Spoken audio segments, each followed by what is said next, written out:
Hello दोस्तों, राधे राधे। स्वागत आपका आपके अपने चैनल में एम के राइटर में। तो दोस्तों, आज हम लोग देखने वाले हैं पर्यावरण बचाव के उपाय कुछ हैं। तो मैं 4-5 उपाय बताने वाला हूँ और उसको संक्षिप्त करके बताऊँगा कि कैसे उस उपाय का हम लोग प्रयोग करेंगे तो हमारी पर्यावरण पर जो प्रभाव पड़ रहे हैं इस समय, वो उससे मुक्ति मिल सकती है। हमारे पर्यावरण अच्छा हरा-भरा रहेगा। तो आइए देखते हैं। तो मैं लिखता भी रहूँगा और पढ़ता भी रहूँगा, क्योंकि अगर आपको कोई मात्रा या कोई मतलब बिंदु-विंदु लगाने में अगर कुछ डिस्टर्ब होगा तो मैं बता दूँगा, एक बार पढ़ लूँगा तो आप लोग को और क्लियर हो जाएगा। तो और मैं बाहरी भी जानकारी आप लोग को बताऊँगा, जिससे कि आप लोग कोई लाइन भुला जाते हैं या कुछ भुला जाते हैं तो आप लोग अपने खुद से भी बनाकर आप मतलब लिख सकते हैं। पहला उपाय है पौधरोपण, जो हमें अधिक वन्यजन्य क्षेत्र सुरक्षित करने में मदद करेगा। हम लोगों को अधिक से अधिक पौधों का रोपण करना चाहिए, जिससे कि हमारा पर्यावरण हरा-भरा दिखता रहे और रहे हरदमेशा, क्योंकि हमारे आने वाली पीढ़ियों के लिए भी अगर पर्यावरण प्रभाव ऐसे ही बढ़ता चलेगा तो आने वाली पीढ़ियों को कितने सामान नहीं मिलेंगे और वो इन चीज़ों का उपयोग नहीं कर पाएंगे। और टेक्नोलॉजी तो हो रही है, पर उस स्तर पे नहीं हो रही है कि पर्यावरण का भी सुरक्षा हो सके। उनको मास्क पहनना पड़ेगा, जिससे ऑक्सीजन वाला मास्क पहनना पड़ेगा। ऐसे रहना पड़ेगा, ऐसे अंधाधुंध अगर हम लोग पेड़ का कटाई करेंगे तो इसीलिए पहला मैंने यह लिखा है कि मैंने पौधों की बहुत ज़्यादा मात्रा हमको और बढ़ाना चाहिए, जिससे कि ऑक्सीजन सबको उपलब्ध मात्रा में मिल सके और कार्बन डाइऑक्साइड का ज़्यादा मात्रा ना बढ़े, कमी उसका हो। मात्रा ज़्यादा बढ़ने से बहुत ज़्यादा हमारे पर्यावरण पर प्रभाव आ रहा है। अब आइए उसके आगे का देख लेते हैं। मैंने लिखा है,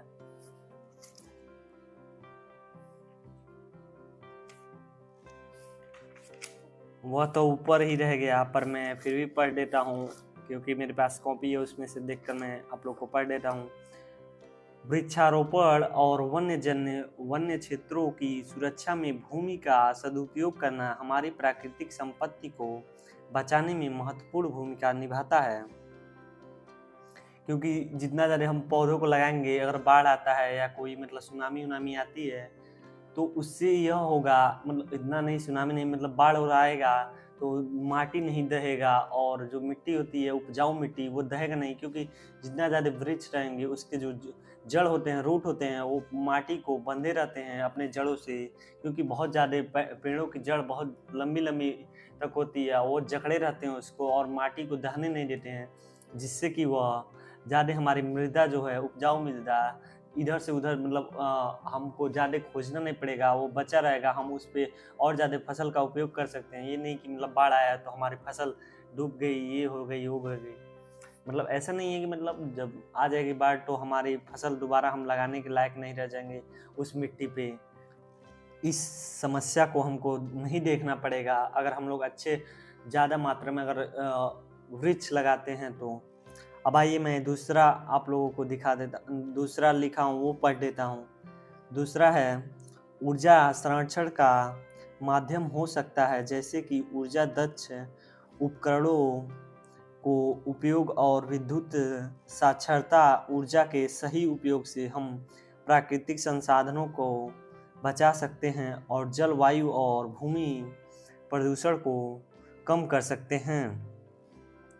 यानी कि हम लोग जो हमारे पास नवीनकरणीय संसाधन है, जैसे ऊर्जा, हमको सौर ऊर्जा मिल रही है जो सूरज से, उनसे हम लगा के पैनल लगा सकते हैं और उनसे ऊर्जा का अवशोषित करके हम बैटरी को चार्ज करके उससे हम लोग अपना घर का बिजली भी कम एक भी मतलब ज़्यादा मात्रा में हमारा खर्चा नहीं होगा। मान लीजिए 4-5 साल में हमको पैनल बदलना पड़ेगा और उससे ज़्यादा से ज़्यादा हम लोग काम कर सकते हैं। ज़्यादा विद्युत की मतलब ज़रूरी नहीं पड़ेगी।